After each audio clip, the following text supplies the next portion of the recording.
Hi everyone, welcome to today's video, and today I want to talk about the 90% rule. This is absolutely going to change your language learning experience. You can definitely use this for other areas of your life because it's a very actionable rule, but it's important not for the reason you think. It tells you a little bit more about yourself and why you might not be succeeding. So to tell you a little bit more about myself before we get started, my name is Michael. I teach Spanish here on YouTube. You can go ahead and find more information on that below, but let's talk about the 90% rule and how it's gonna change everything for you.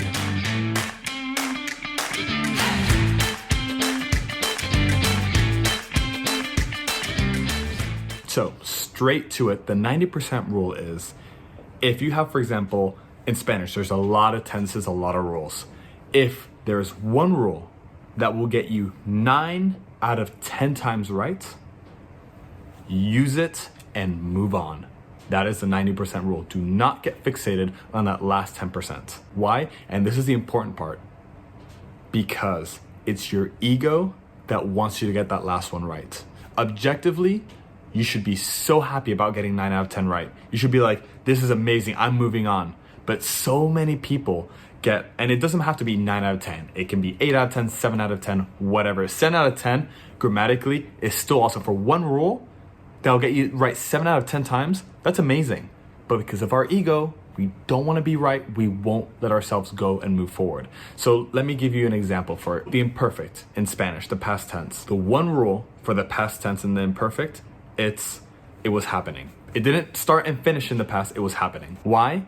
Because 9 out of 10 times that you will use it is probably in that it was happening. Now you can also use it for a lot of different things. You can also use it for age, for descriptions, and that all comes in that 10th time. So that one rule will get you not right 9 out of 10 times, but that 10th time, there's a bunch of different rules. And why this helps is because you can think of your head as a RAM space, like a laptop. If everything is open, it goes super slow. So if you're talking to someone and you're practicing your language and you have a bunch of applications open, all right, I need to remember these 20 rules. I know this rule, and then they say something and you need to use one of these rules. You're like, all right, let me search. All right, is it this rule? No, this rule? No. And it's instantaneous. You're talking to that person. You need to go. So either you can search all your rules or you can be like, let me try this one rule that usually gets it right. You try it, boom. It usually is right. And you move on. Cool, awesome. The one or a couple times that you get it wrong, you can just say, oh, okay, I didn't get it wrong. Let me know, how did I get it wrong? Because normally there's gonna be so much more context to that one time you got it wrong. That's why it's so much harder to get it right 10 out of 10 times. Because on that 10th time, it's gonna be super specific cases that you're like, okay, I have to learn like 5 more rules to get it like right on that 10th time. So it's just not useful. And to give you an example, I started at university giving free Spanish lessons. And the reason why I started is because it was hard for me to learn languages at first. And I hate academic language learning. I really, really do. It's like language learning is about failing. It really is. The person that's fluent in a language you want to be fluent in has failed more times than you've ever tried. It's all about getting it wrong and then learning from that mistake. If you want to get everything right off the bat on language learning, you are going to stop real quick because you are super vulnerable when you're speaking a different language. It's all about ego. So when I first started off, I thought, hey, I'm going to get some clients and I'm going to do it for free because I want the experience, which is what I did. And I said, we are not going to move on from the present tense because I wanted to try things differently. I've tried a bunch of different ways to teach people. I've tried different ways to learn until I really found something that worked for me. And so I try to teach that to my clients. And so what I first started off with, I said, okay, we are not going to move on from the present tense until you've mastered it. Why? Because in my head, I was like, all right now, for example, we're talking in the present tense. Everything that I'm describing, unless I talk about something that happened in the past or something that will happen, everything's in the present. Cool. I thought if I can get someone to talk about something, like be really, really good in the present, then that's going to take care of like 50% of all conversation. They're not going to be using subjunctive, not maybe even future. Past would be super awesome, but everything's going to be in the present to start off with. So I thought, let's not move on and let's see what happens. And what I got wrong that I didn't foresee is that we are human. So my client got bored.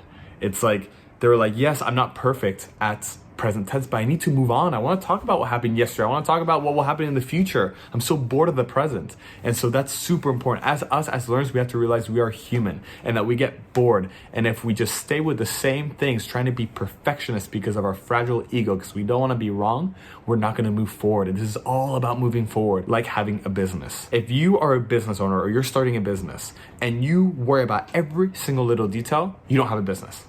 Because there are a million details and you need to focus on what is right. For example, the book Essentialism, that's a really good example. You need to focus on what's important and move on. So if I can get you right 9 out of 10 times and you can move on, then do it. Eventually, you're talking, for example, at least in my programs, the way I teach it, you're always talking in Spanish. So you will eventually get the other ones just through osmosis, through learning it. Or if you're getting it wrong a lot of times, you can of course learn it on the side and be like, hey, that 10th time, I'm ready to finally learn it. It's like, cool, go for it. But you don't want to get bored. You don't want to fixate on the little things. You want to keep moving forward. For example, back to the business example, in Walmart, their slogan, ready, shoot, aim, right? It's not ready, aim, shoot. It's ready, shoot, aim, shoot, and we will fix it later. In Facebook, when they're first starting off, go as fast as you can. If you break stuff, that's okay. Break things, we'll fix it. Move forward. How many times have you heard that? And when it comes to language learning, I don't know about you, but I don't want to spend 20 years learning a language to be at C1.